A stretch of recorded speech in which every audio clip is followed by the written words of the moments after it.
क्या मिशन 2027 में अखिलेश के पैरों तले खिसक जाएगी जमीन? योगी के दांव से पलटेगा चुनावी सीन। ओबीसी दलित सवर्ण समीकरण पर साधा निशाना, बड़ी सपा खेमे में टेंशन। जिस वोट बैंक पर सपा की थी नजर, उस पर अब बीजेपी ने लगाया पूरा फोकस। 5 जिलों में 5 चेहरे उतार कर दिया बहुत बड़ा संदेश। यूपी की राजनीति में मच गया नया घमासान। जी हाँ, उत्तर प्रदेश की राजनीति में मिशन 2027 विधानसभा चुनाव से पहले एक बड़ा सियासी संकेत निकल कर सामने आया। भारतीय जनता पार्टी ने 5 जिलों में नए जिलाध्यक्षों की घोषणा करके साफ कर दिया है कि अब लड़ाई सिर्फ नारों की नहीं बल्कि जाति और सामाजिक समीकरणों की भी होने वाली है। जिसके बाद राजनीतिक गलियारों में चर्चा तेज हो गई है कि क्या बीजेपी ने समाजवादी पार्टी के पीडीएफ फार्मूले का काट निकाल लिया है, क्योंकि जिन 5 जिलों में नए अध्यक्ष बनाए गए हैं वहां सिर्फ संगठन नहीं बल्कि पूरा चुनावी गणित नजर आ रहा है। कैसे? चलिए इस वीडियो में सब कुछ पूरे डिटेल के साथ समझते हैं।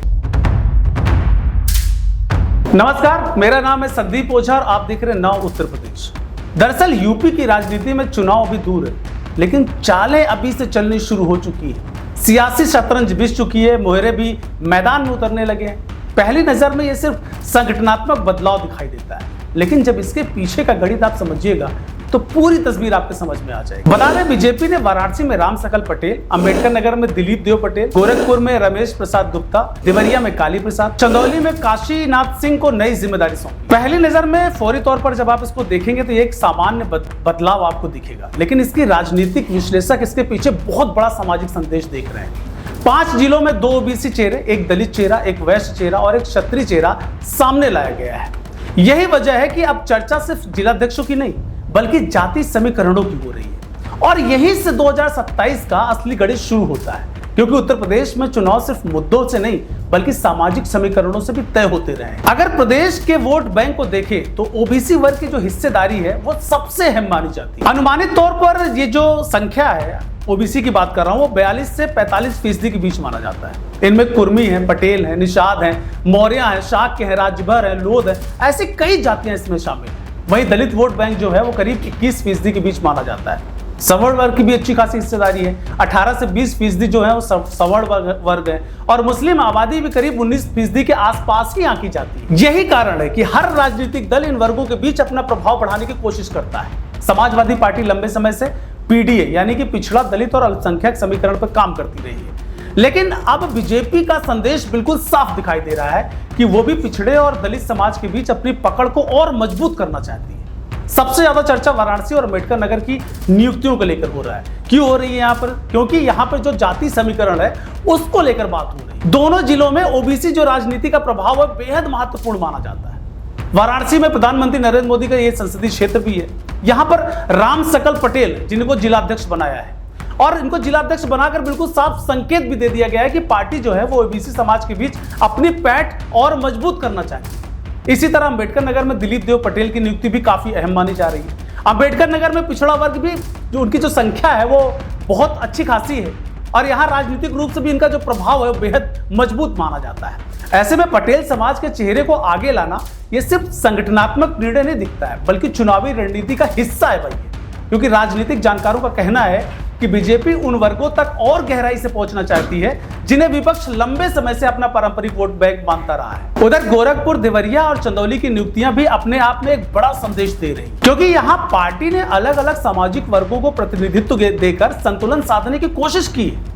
गोरखपुर में देखिए, अब सीएम योगी का ये राजनीतिक गढ़ माना जाता है। यहाँ रमेश प्रसाद गुप्ता को जिम्मेदारी देकर बीजेपी ने व्यापारी और वैश्य समाज को मजबूत संदेश दिया है।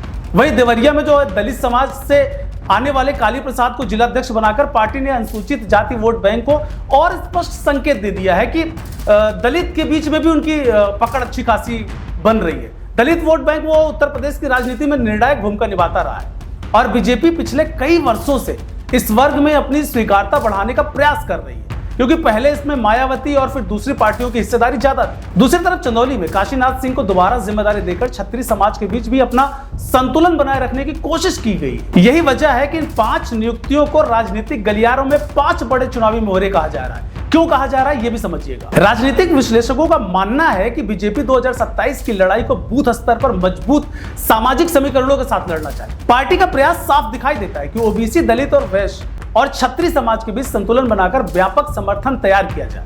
दूसरी तरफ समाजवादी पार्टी पीडीएफ फॉर्मूले के जरिए पिछड़ा, दलित और अल्पसंख्यक वोटों को एकजुट करने की कोशिश कर रही है। वो अपना उसको पारंपरिक वोट बैंक भी मानती है। ऐसे में आने वाले महीनों में उत्तर प्रदेश की राजनीति और ज्यादा दिलचस्प होने वाली है, क्योंकि एक तरफ पीडीए का नारा है तो दूसरी तरफ बीजेपी का सामाजिक संतुलन वाला मॉडल। अब देखो दोनों में से कौन हिट करता है ये तो आने वाला समय बताएगा, 2027 में तय होगा। लेकिन अभी ये तय है कि बीजेपी भी समाजवादी पार्टी के जो पारंपरिक वोट बैंक है उसको साधने की कोशिश कर रही है। अब ये कहना गलत नहीं होगा कि बीजेपी ने सिर्फ 5 जिला अध्यक्ष नहीं बदले, बल्कि 2027 की दिशा में पहला बड़ा राजनीतिक संदेश दे दिया है। वाराणसी से लेकर अंबेडकर नगर, गोरखपुर से लेकर देवरिया और चंदौली तक सामाजिक समीकरणों का जो संतुलन दिखाई दे रहा है वो बताता है कि चुनावी तैयारी अब पूरी तरह से शुरू हो चुकी है, धरातल पर आ चुकी है। अब नजर विपक्ष पे होगी कि वो इसकी क्या काट निकालता है, क्योंकि उत्तर प्रदेश की राजनीति में अक्सर वही जीतता है जो सबसे बड़ा सामाजिक गठबंधन तैयार कर लेता है। और ऐसा लगता है कि 2027 की लड़ाई अब सिर्फ नारों की नहीं